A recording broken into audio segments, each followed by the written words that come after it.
Hello दोस्तों, मैं सुभय कुमार। दोस्तों, 65th बीपीएससी मेंस का एग्ज़ाम आज जीएस वन पेपर था।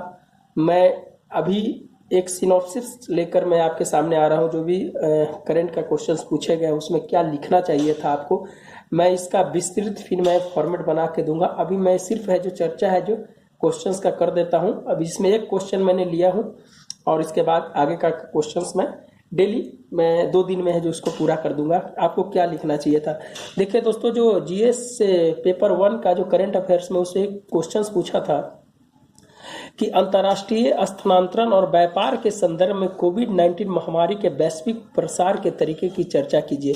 देखिए दोस्तों, क्वेश्चंस जब आप पढ़े होंगे तब कोविड-19 जैसे देखे होंगे तो आप है जो लिखने का प्रयास कर दिए होंगे, लेकिन यहाँ पर है जो क्वेश्चंस जो बोल रहा है अंतर्राष्ट्रीय स्थानांतरण और व्यापार के संदर्भ में, क्वेश्चंस यहाँ पर सिंपल सा ट्रेड के बारे में ही बोल रहा है कि उसके संदर्भ में कोविड-19 महामारी के वैश्विक प्रसार के तरीके की चर्चा कीजिए। आप है जो इसमें ट्रेड की चर्चा है जो इम्पोर्टेंट था कि किस प्रकार है जो ग्लोबल इकोनॉमी है जो जीडीपी का 8% है जो गिर गया, 88 ट्रिलियन डॉलर का है जो नुकसान हुआ है टोटल।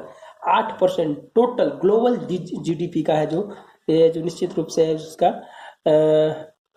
नकारात्मक है जो गया है। डी ग्लोबलाइजेशन की बात हुई, सप्लाई चेन ब्रेक हुआ है, अल्प विकसित देशों की स्थिति में नकारात्मक परिवर्तन देखा गया है। तो आपको है जो टोटल है जो डब्ल्यूटीओ और भारत के संदर्भ में है जो थोड़ी चर्चा कर देनी थी। कैसे है जो डब्ल्यूटीओ के कुछ नियम है, धारा 11, 22, 20, 19, ये धारा की चर्चा करनी चाहिए थी। कैसे है जो अपने देश ने जैसे भारत ने है जो हाइड्रोक्लोरोक्विन की है जो रोक लगा दी, फिर बाद में जो चालू किया था। तो इस सब की चर्चा है जो आपको करनी चाहिए थी। 80 देशों ने है जो आयात पे प्रतिबंध लगा दिया था कि नियम है डब्ल्यूटीओ का कि आप है जो अपने देश की आंतरिक सुरक्षा पहले कीजिएगा, उसके बाद है जो बाहर में आप है जो निर्यात कर सकते हैं। वो डब्ल्यूटीओ का जो नियम है उसमें धारा 20 है, 18 है, 19 है, 21, तो उसकी चर्चा है जो जरूर करनी चाहिए थी। तो कुछ भूमिका के साथ है जो हम दोस्तों देखते हैं कि वैश्विक महामारी और स्थानांतरण के पश्चात नई आपदा को विश्व के सामने एक नई समस्या का उदाहरण पेश किया, जहां इसके नकारात्मक प्रभाव व्यापार, सामाजिक और आर्थिक गतिविधियों के बीच शून्यता का परिचायक के रूप में देखा गया।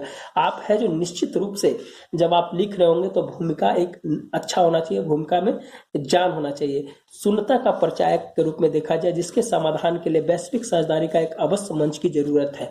तो ये सब दोस्तों है जो आप है जो निश्चित रूप से यहाँ पर भूमिका में लिख सकते हैं। फिर है जो आपका जो इम्पोर्टेंट पॉइंट है ग्लोबल जीडीपी का 8% निगेटिव ग्रोथ, डी ग्लोबलाइजेशन की बात, सप्लाई चेन ब्रेक की बात, और विकसित देशों की स्थिति नकारात्मक। ये है जो थोड़ा सा इंपॉर्टेंस डेटा के साथ है जो आपको लिखना पड़ेगा। वैश्वीकरण के साथ लोकलाइजेशन पे है जो जोर दिया गया अपने। अब जानते हैं कि दोस्तों भारत है जो लोकलाइजेशन के मद्देनजर आत्मनिर्भर भारत को रखा और है जो देखा कि ऐसी स्थिति आ गई है कि हम है जो निर्यात नहीं कर सकते हैं, या मेरे पास अगर सरप्लस खाद्यान्न है तो उसको हम अभी निर्यात नहीं कर सकते क्योंकि ये जो वैश्विक महामारी है। इसके डब्ल्यूटीओ की कुछ धारा है दोस्तों जो जरूरी सामान छूट पर है जो कब है जो रोक लगानी है, तो उसमें धारा 11 कहता है स्वास्थ्य सुरक्षा के लिए आवश्यक कदम उठाने के लिए, उसमें धारा 20 की है जो चर्चा की गई है। धारा 21 में राष्ट्रीय सुरक्षा के लिए क्या क्या करना होता है, वो है जो डब्ल्यूटीओ का जो मंच है उस मंच से क्या क्या इंपॉर्टेंट चीज है उस चीज की है जो चर्चा आपको करनी चाहिए थी। धारा 12 में अस्थायी प्रतिबंध है जो निर्यात पे भी लगा सकता है। 80 देशों ने है जो कोविड-19 के समय आप जानते हैं कि अप्रैल में है जो जितने भी देश थे है जो अपने आयात पे प्रतिबंध लगा दिया था। अमेरिका, ब्रिटेन, भारत ने अपने प्रोटेक्टिंग गियर, डायग्नोस्टिक टेस्ट दवाओं पर भी प्रतिबंध लगाया था।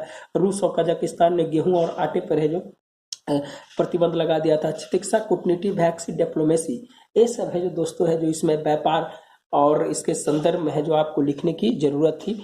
तो निश्चित रूप से दोस्तों आपका ये जो क्वेश्चन है पूरी है जो व्यापार के इर्द गिर्द ही घूमना चाहिए था, ना कि आप है जो वुहान और ये सब की चर्चा है जो आपको नहीं करनी चाहिए थी।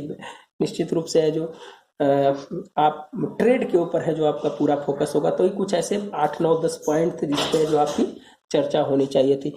तो दोस्तों आज हम है जो इसी पर रखते हैं। मैं फिर दोबारा जीएस का जो टोटल क्वेश्चन है कल तक है जो मैं अपलोड कर दूंगा और फिर बाद में है जो इसका पूरा फ्रेमिंग करके है जो मैं आपको बताऊंगा। अभी है जो क्या लिखना चाहिए था तो है जो हम शॉर्ट वीडियो में है जो आपको दे रहे हैं। धन्यवाद दोस्तों, मिलते हैं नए वीडियो के साथ। अगर किसी प्रकार का और समस्या हो तो आप है जो कमेंट बॉक्स में जरूर करें। धन्यवाद दोस्तों, कल अपनी तैयारी को और है जो मजबूत धार दें ताकि जो आपका एग्जाम है जो और अच्छा जाए। धन्यवाद दोस्तों।